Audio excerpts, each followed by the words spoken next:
kembali Anda di program acara JT Hang Ministry.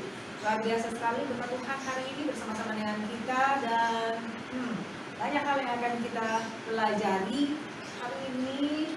Tapi seperti biasa, ini sebelah kanan saya ada Pastor James Pasar Minggu yang lagi asik sama kabarnya Pastor James. Ya, puji Tuhan, luar biasa kabarnya Ibu Kanting dan para sahabat sekalian. Oke, dan di sebelah kiri saya ada Pastor Stephen. Apa namanya? Haleluya, luar biasa. Iya, haleluya. Haleluya, luar biasa. Oke, gitu ya. Terlalu semangat. Terlalu semangat kita. Oke, sahabat-sahabat, hari ini ada yang akan kita bagikan kepada Anda. Tetapi yang perlu saya sampaikan lebih dulu adalah ini.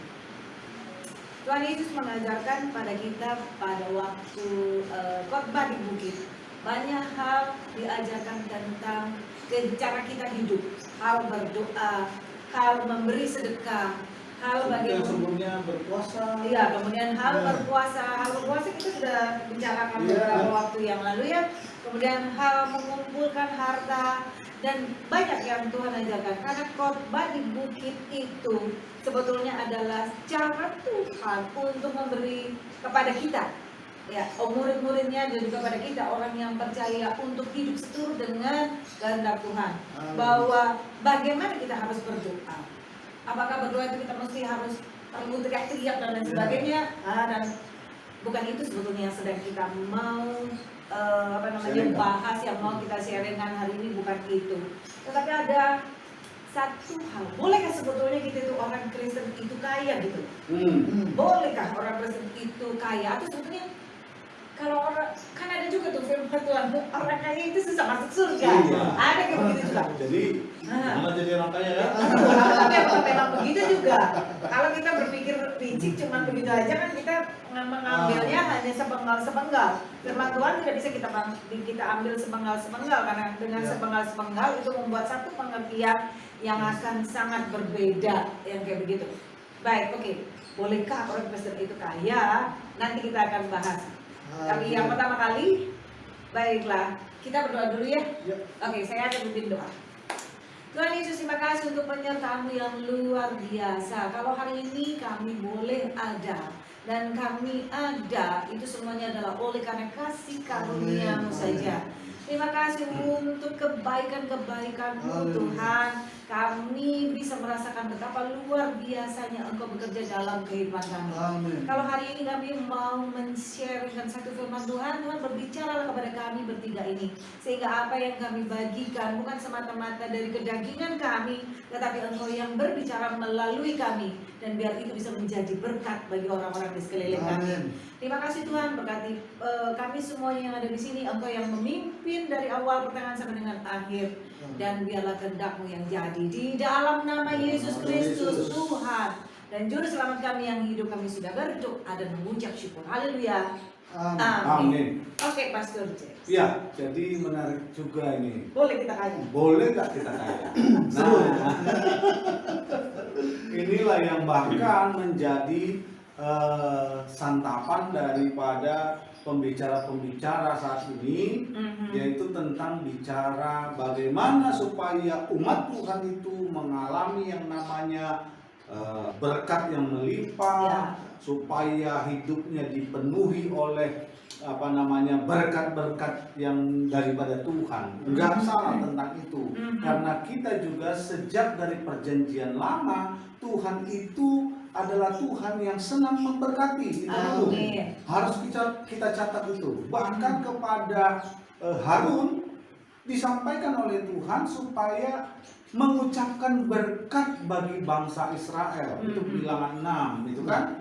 Bahwa berkat daripada Tuhan akan mengalir dalam kehidupan orang-orang Israel pada saat itu. Nah, artinya apa? Kalau ditanya bolehkah orang Kristen kaya? Sangat boleh. Iya, sangat boleh. Boleh. Tapi nggak usah kita katakan wajib. Ya. Karena repot. Tadi waktu sebelum acara kami berbincang dengan Pastor Stephen bahwa orang Kristen tidak harus menjadi kaya, cukup dia sederhana, tapi percayalah dalam kesederhanaannya itu Tuhan selalu mencukupkan apa yang dia butuhkan. Iya. Ya. Ini jangan kita anggap bahwa bicara sederhana itu jadi tolak ukurnya adalah utamanya harta. Repot kita kalau hitung-hitungan begitu. Kesederhanaan itu ada orang yang punya rumahnya 5, punya mobilnya dan mobilnya mewah semua. Ada mungkin 10, tapi dia senang jalan kaki. Ya, ada. Ada. Malah nggak bisa tidur ya Pak. Ada orang yang punya tidak punya apa-apa lah kita bilang, tapi senangnya dia bergaul sama orang kaya, sehingga dia pengennya selalu naik kendaraan. Iya. Repot jadinya. Lagi hidup mengikuti sosialitas, tapi tidak Jadi kan bisa. Pengen kaya jadinya. Jadi kalau kita bicara, biarlah kita itu hidup dalam kesederhanaan, tapi percayalah di dalam kesederhanaan itu Tuhan pasti selalu cukupkan apa yang Amin. menjadi kebutuhan kita. Itu yang terutama. Ya. Nah, kalau berbicara tadi, terus kalau kita ada perintah daripada Tuhan tentang bagaimana untuk tidak mengumpulkan harta di dunia, bagaimana? Oleh karena itu coba kita buka Pastor Stephen itu dari Matius 6 ayatnya yang ke-19 sampai selanjutnya. Oke, saya bacakan. Matius 6 ayat 19 dan seterusnya. Judul perikopnya hal mengumpulkan harta. Janganlah kamu mengumpulkan harta di bumi ngengat dan karat merusaknya, dan pencuri membongkar serta mencurinya. Tetapi kumpulkanlah bagimu harta di sorga ngengat dan karat tidak merusaknya, dan pencuri tidak membongkar serta mencurinya. Karena di mana hartamu berada, di situ juga hatimu berada. Mata adalah pelita tubuh. Jika matamu baik, teranglah seluruh tubuhmu. Jika matamu jahat, gelaplah seluruh tubuhmu. Jadi, jika terang dan yang ada padamu gelap, betapa gelapnya kegelapan itu. Ayat 24. Tidak seorang pun dapat mengabdi kepada dua tuan, karena jika demikian, ia akan membenci yang seorang dan yang mengasihi yang lain. Atau ia akan setia kepada seorang dan tidak mengindahkan yang lain. Kamu tidak mendapat mengabdi kepada dua, kepada Tuhan dan kepada Mammon. Ya. Puji Tuhan. Puji Tuhan. Jadi di sini tadi disampaikan oleh Ibu Tantin, Tuhan Yesus sedang mengajar murid-murid dan orang-orang yang mau mendengarkan Dia itu di bukit. Dan itu Tuhan sedang mengajar bukan tentang kebutuhan jasmani, kehidupan jasmani, tapi ini bicara tentang kehidupan rohani. Di sini berbicara tentang bagaimana kita merespon panggilan Tuhan kepada kita.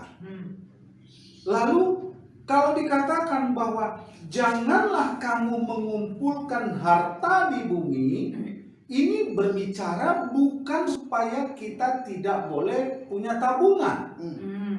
Bukan berarti kita tidak boleh punya rumah, misalnya kita mau beli yang baru, kalau karena kita sudah cukup uangnya di tabungan, akhirnya beli rumah yang baru. Bukan ke situ.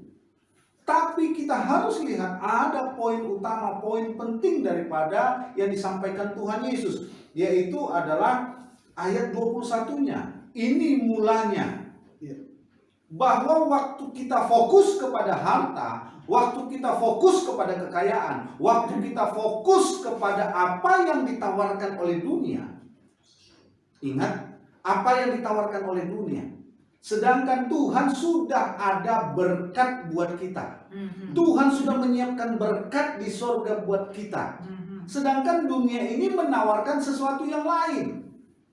Kenapa masuk kepada sini? Lihat ya. Ayat 21 berkata, karena di mana hartamu berada, di situ juga hatimu berada.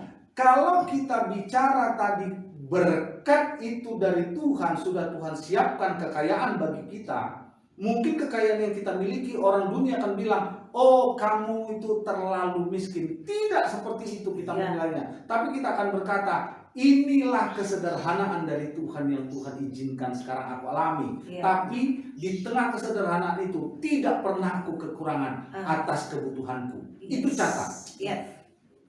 Waktu kita memiliki iman seperti itu, di mana hartamu berada di situ hatimu berada, maka hati kita akan terpaut kepada surga karena kita percaya harta kita berasal dari surga. Amin. Tapi waktu kita dengan tujuan utama tadi terpaku kepada harta dunia, maka yang dikatakan karena di mana hartamu berada, di mana hartamu berada? Ya. Yang ada di dunia. Karena kamu maunya harta seperti yang ada di dunia, maka disitulah hatimu berada. Maka hatimu pun ada di Di dunia. dunia. Waktu engkau dikuasai oleh dunia, hatimu dikuasai oleh dunia, maka berhati-hatilah. Maka mulailah pikiran-pikiranmu akan dikuasai, dan yang pertama sekali dipakai oleh si iblis untuk membuat engkau menjadi ragu adalah matamu. Maka ayat 22-nya berkata begini, mata adalah pelita tubuh, jika matamu baik, teranglah seluruh tubuhmu. Waktu Adam dan Hawa, ini kenapa kita larikan ke sini, ingat, waktu Adam dan Hawa memakan buah pengetahuan yang baik dan yang jahat, apa yang terjadi? Maka terbukalah mata mereka. Pertama sekali yang diserang oleh iblis adalah hatinya. Sehingga iblis menawarkan, kalau kamu makan buah itu, kamu akan menjadi seperti Tuhan. Sama seperti Tuhan. Dunia ini juga menawarkan itu. Kalau tetanggamu bisa seperti itu, punya rumah 5, punya mobil 5, mobilnya mewah-mewah, uangnya miliar-miliaran di deposito segala macam, maka waktu engkau melihat itu, matamu akan membuat engkau menjadi jahat. Hawa, waktu dia memakan, Adam dan Hawa memakan buah itu, maka terbukalah, maka mereka menyadari mereka telanjang. Padahal mereka sebelumnya sudah telanjang, tapi tidak sadar. tapi tidak menyadarinya karena mereka dalam kekudusan. Tapi waktu hatinya mulai terikat dengan apa yang ditawarkan si iblis, waktu hati kita mulai terikat dengan apa yang ditawarkan dunia, harta itu, maka mulailah mata kita menjadi bencana bagi kita. Kita mulai melihat keliling, mulai kita jalan-jalan ke mall, lihat ada toko berlian, ada toko perhiasan yang mewah-mewah, orang masuk ke dalamnya pun keluar membawa tentengan, luar biasa sekali. Apalagi pengen. Kita lihat di TV ada orang yang baru aja masuk entertain, tiba-tiba menjadi kaya raya. Dengan mata kita melihat itu, kita mulai berpikir, kenapa aku gak bisa begitu?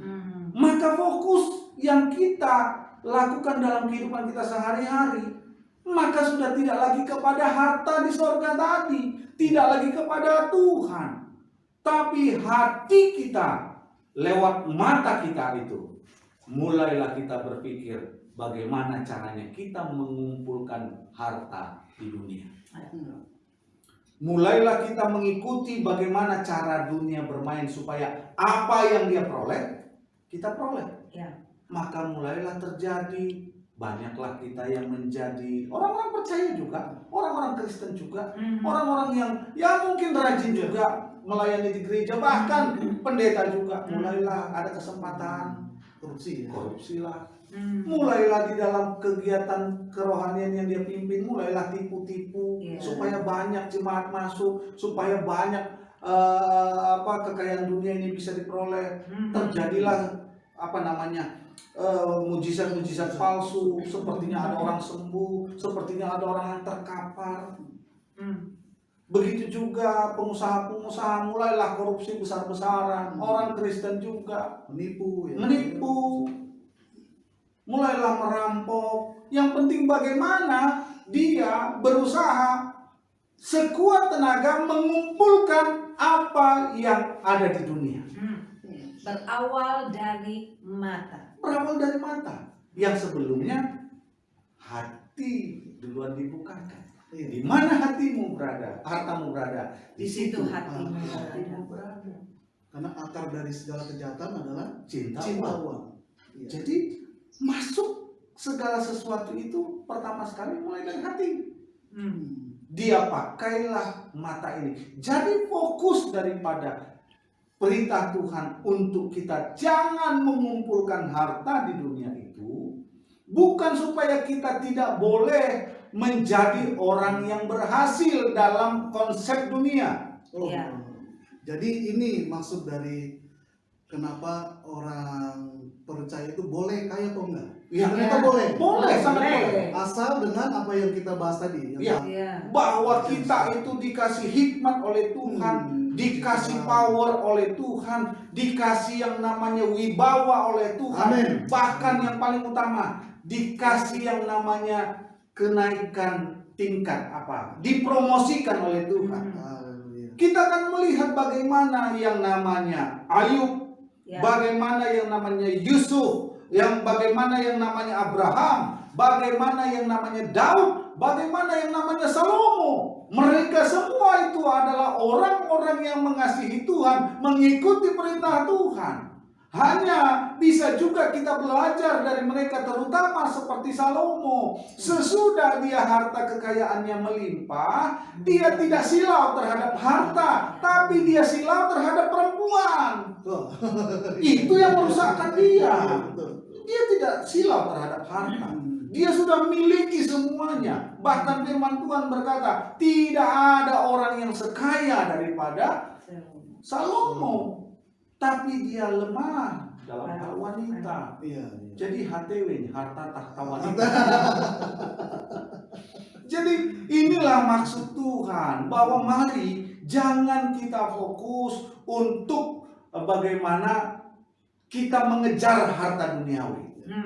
Jangan mengejar harta duniawi. Kalau engkau sebagai karyawan, bekerjalah engkau sebaik-baiknya. Ya. Pergunakan potensimu. Kalau Tuhan kasih engkau kepintaran di bidang IT, engkau lakukan. Ciptakan program-program baru. Dan jangan engkau punya prinsip bahwa oh ini supaya aku jadi kaya raya. No, percayalah, dengan engkau menghasilkan itu, otomatis nanti Tuhan akan membuka berkat bagimu.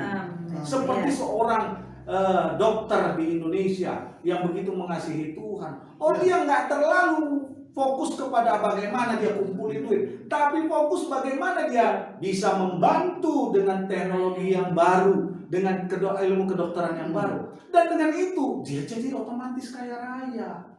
Karena Tuhan pun pasti akan memberkati. Karena tidak mungkin Tuhan itu tidak memberkati. Tapi coba kalau dia fokus kepada hal-hal yang duniawi, mengumpulkan harta, maka dia akan berusaha bagaimana waktu dia kemarin dapat jabatan, bagaimana dia berusaha untuk korupsi, bagaimana dia akan mengeruk segala sesuatu yang ada di depan matanya, karena di setiap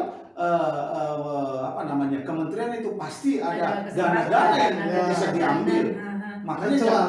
Makanya jangan sampai seperti anak Tuhan yang ketangkap korupsi, mempermalukan. Inilah yang Tuhan mau kita, supaya jangan sampai karena kita itu fokus kepada mengumpulkan harta duniawi, jadi lupa akan Tuhan. Tapi waktu fokus kita kepada Tuhan, percayalah apa yang kita butuhkan, apa yang kita harapkan, apa yang kita perlukan, pasti Tuhan siapkan. Bahkan kalaupun kita harus bisa mendapatkan 5-10 rumah, bahkan uang bermiliar-miliar dalam deposito kita, Tuhan pasti akan lakukan.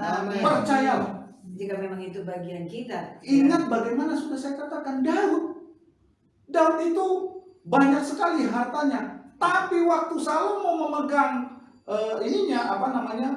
harta kekayaan dia menjadi raja, dikatakan yang sudah kaya tadi ditambahi lagi dari seluruh dunia. Sampai seorang ratu dari Ethiopia, ratu negeri Sheba, datang kepada dia membawa harta yang begitu banyak. Tapi kembali lagi sayangnya, dia jatuh bukan karena harta, dia jatuh karena wanita.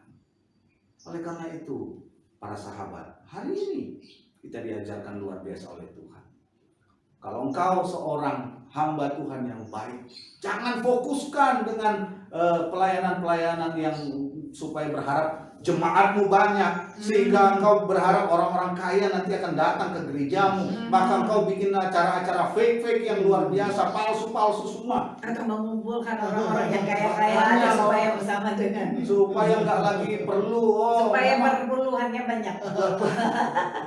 Ya mungkin kita apa namanya harus memanage gereja kita dengan Betul. baik, Ya. tapi lakukanlah itu sesuai dengan kebenaran firman. Amin. Lakukanlah itu bukan untuk mencari kekayaan dunia, tapi untuk kemuliaan Tuhan. Itu yang Tuhan mau kita fokuskan. Sehingga percayalah, waktu engkau melayani jemaatmu dengan baik, waktu engkau melayani kebutuhan jemaatmu dengan luar biasa, maka otomatis itu berkat Tuhan pasti akan mengalir kepadamu. Amin. Jemaatmu mungkin bukan jadi saluran berkat, orang lain bisa menjadi saluran berkat. Iya. Jadi banyak cara Tuhan. Mhm. Dan nggak usah fokus, kalau bisa tahun ini gerejaku membludak. Lah kau gerejamu membludak, tapi kau nggak melakukan apapun. Tidak melakukan pelayanan dengan semestinya. Tidak melakukan hanya- pengajaran. Hanya mengandalkan mungkin kau merasa bahwa engkau mendapatkan visi dari Tuhan, engkau mendapatkan pewahyuan dari Tuhan. Padahal itu semua bisa kita perhitungkan, bisa kita uji. Firman Tuhan berkata, ujilah segala sesuatu. Ya. Apakah ini datang dari Tuhan atau ini dari hatimu, dari pikiranmu? Karena kalau pikirannya terlalu kuat begitu bisa Seolah-olah dia seolah pikir itu adalah datang dari Tuhan. Kacau. Sehingga engkau waktu ditegur pun oleh firman Tuhan, engkau tidak akan mau menerima. Engkau anggap yang menegurmu itu, engkau akan bilang, ini musuh, benci sama aku. Kan susah jadinya. Karena itu, marilah kita belajar hari ini supaya kita memfokuskan apakah kita itu sebagai hamba Tuhan dalam melayani Tuhan. Fokuslah mengumpulkan harta di sorga. Apakah kita sebagai karyawan, apakah kita sebagai pengusaha, apakah kita sebagai pelajar, apakah kita sebagai apapun posisi kita di dunia ini, usahakanlah kita fokus untuk mengumpulkan harta di sorga. Iya. Amin. Dengan cara apa tadi? Dengan cara apa yang Tuhan beri kepada kita.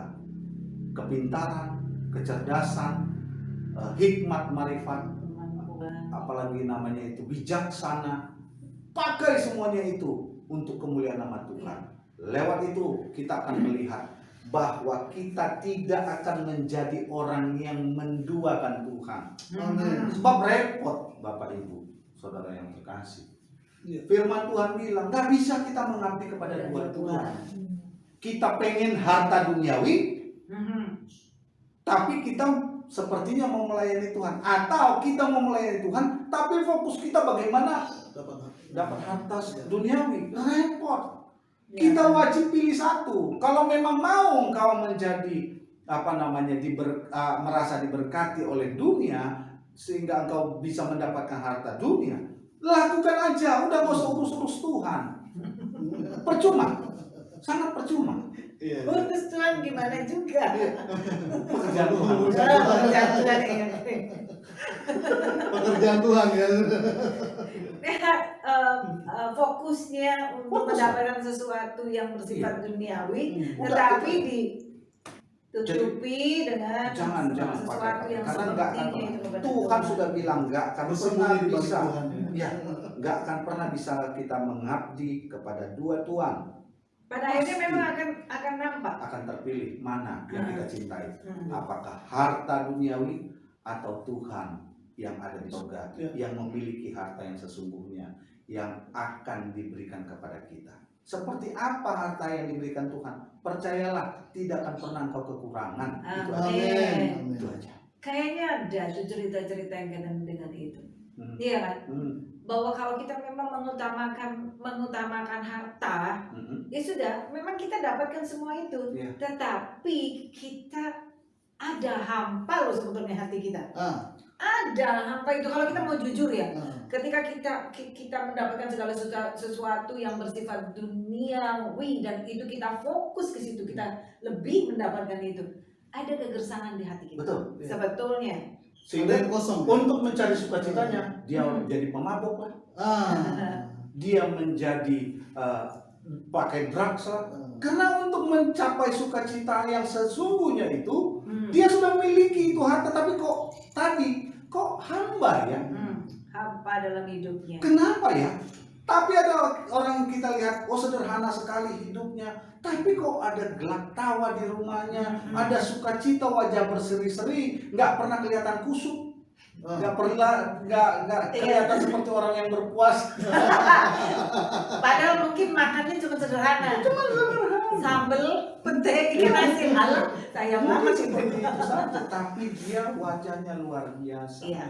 Sehingga inilah yang kita mari, jangan kita fokuskan. Firman Tuhan luar biasa sekali. Tuhan Yesus sendiri yang mengajar. Nggak usah kumpulkan harta di dunia. Selalu fokusmu kepada harta di surga. Dengan apa? Aduh, ini balik lagi mengulang. Tapi nggak apa-apa. Pengulangan itu sedap sebab ada kok kita ulang. Iya benar. Iya. Kita pulang. Kalau firman Tuhan bilang apa? Hai para pekerja, katanya, bekerjalah seperti engkau bekerja kepada Tuhan. Fokus aja kau seperti kepada Tuhan, kasih pengabdianmu kepada Tuhan. Hai hamba-hamba Tuhan, fokuslah engkau melayani pelayananmu seperti engkau betul-betul melayani Tuhan. Dengan engkau menjamah pekerjaan Tuhan, melayani jemaat dengan sungguh-sungguh. Gak usah pikirkan apa yang kau dapat dari jemaat. Gak usah kau pikirkan apa yang akan jemaat beri. Tapi percayalah waktu engkau mengurus jemaatmu yang adalah dombanya Tuhan, Tuhan si pemilik domba tidak akan pernah lupa memberi upah kepada. Dan ingat, kita waktu menjadi majikan kita adalah Tuhan. Tuhan tidak akan pernah membiarkan kita berkekurangan. Percaya itu. Tuhan tahu apa yang kita butuhkan. Dalam pekerjaan kita, dalam usaha kita, dalam pelayanan kita. Kita membutuhkan segala sesuatu yang berkaitan dengan itu, pasti Tuhan cukupkan. Pasti. Pasti Tuhan cukupkan. Ya. Oke. Ada Pastor Stephen mau tambahkan? Iya. Mungkin kalau kata orang ya Pak ya, segala sesuatu itu apa-apa perlu uang. Iya. Mau jalan perlu, mobil perlu bensin. Iya. Mau makan perlu bayar. Iya. Jadi orang bilang, wah segala sesuatu perlu uang Pak. Iya. Jangan cuma ngomong hal-hal yang rohani lah gitu kan. Tapi sebenarnya kita kalau kita belajar juga, ingat, sorga itu gak bisa dibeli dengan uang. Iya. Betul. Ya, karena kita lupa. Betul. Kita lupa bahwa sebenarnya ya memang kita perlu uang. Tapi saudara tahu bahwa sorga itu nggak bisa dibeli dengan uang. Betul. Sebab itu memang kita nggak bisa mencintai dua Tuhan, uang dan Tuhan. Kadang-kadang ada satu kesaksian nih Pak. Mereka sama-sama satu keluarga merintis dari susah. Ketika sudah mencari uang, lupa gereja, lupa ibadah, lupa Tuhan. Akhirnya ketika berhasil, apa yang dia dapat? Akhirnya suaminya seperti Salomo. Terikat dengan will dengan wanita yang lebih muda, lebih cantik. Akhirnya apa yang dia dapat? Bukan kebahagiaan dalam harta itu, malah perpisahan dalam rumah tangga. Jadi setuju tadi dengan Bapak bilang, jagalah hati dan matamu. Jadi kalau dari saya begitu. Semua memang perlu uang. Dunia bilang begitu, tetapi ingat, surga nggak bisa dibeli dengan uang. Surga dibeli dengan percaya Yesus adalah Tuhan dan Amin. Haleluya. Iya, bukan berarti orang Kristen atau orang percaya itu tidak boleh kaya, tetapi sekali lagi, di mana hartamu berada, disitulah hatimu.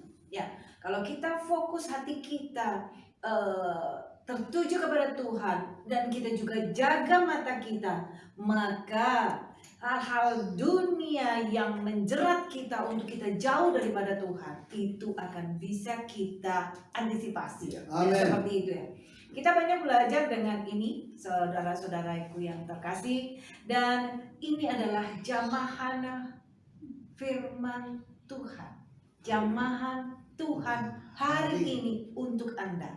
Jika Anda semuanya merasa diberkati dengan firman Tuhan yang kita sharingkan hari ini, Anda bisa like, subscribe, dan juga sharingkan kepada orang lain. Karena ketika Anda diberkati, Anda bagikan ke orang lain, artinya Anda juga menjadi berkat buat orang lain. Itu hal yang terkecil yang bisa Anda lakukan. ketika Anda mungkin tidak bisa melakukan hal-hal yang lain yang lebih besar daripada itu, tetapi Anda melakukan hal kecil dengan men-sharingkan firman Tuhan, membagikan kepada mereka yang membutuhkan, itu Anda sudah melakukan satu pekerjaan yang luar biasa. Amin. Terima kasih untuk perhatiannya, dan jangan lupa jika Anda juga membutuhkan pelayanan kita, Anda bisa menghubungi nomor-nomor yang ada di bawah ini. Ya, Pastor James tutup dalam doa. Baik, mari kita bersatu dalam doa. Sungguh kami mengucap syukur kepadamu ya Tuhan, di mana hari ini Engkau mengajarkan kepada kami supaya kami sungguh-sungguh berfokus kepada pengumpulan harta di surga, bukan di bumi. Kami yakin dan percaya bahwa orang-orang yang melakukan itu tidak akan pernah kekurangan, tidak akan pernah jatuh miskin, akan selalu Tuhan berkati. Karena kami mencintai Tuhan, Tuhan pasti lebih mencintai kami. Setiap umat Tuhan yang mendengar dan melakukannya, Bapa, Engkaulah yang memberkati mereka. Dan biar kiranya semuanya yang kami lakukan ini menjadi berkat dan namamu yang dipermuliakan. Dalam nama Tuhan Yesus kami mengucap syukur. Haleluya. Amin. Terima kasih, sampai ketemu kembali. Shalom. Shalom. Pastinya saudara-saudara diberkati dengan firman Tuhan ini. Silahkan subscribe, like, dan share supaya orang lain pun dapat diberkati oleh Anda. Untuk informasi dari TTH Ministry, jangan lupa nyalakan loncengnya. Terima kasih, Tuhan Yesus memberkati. Shalom.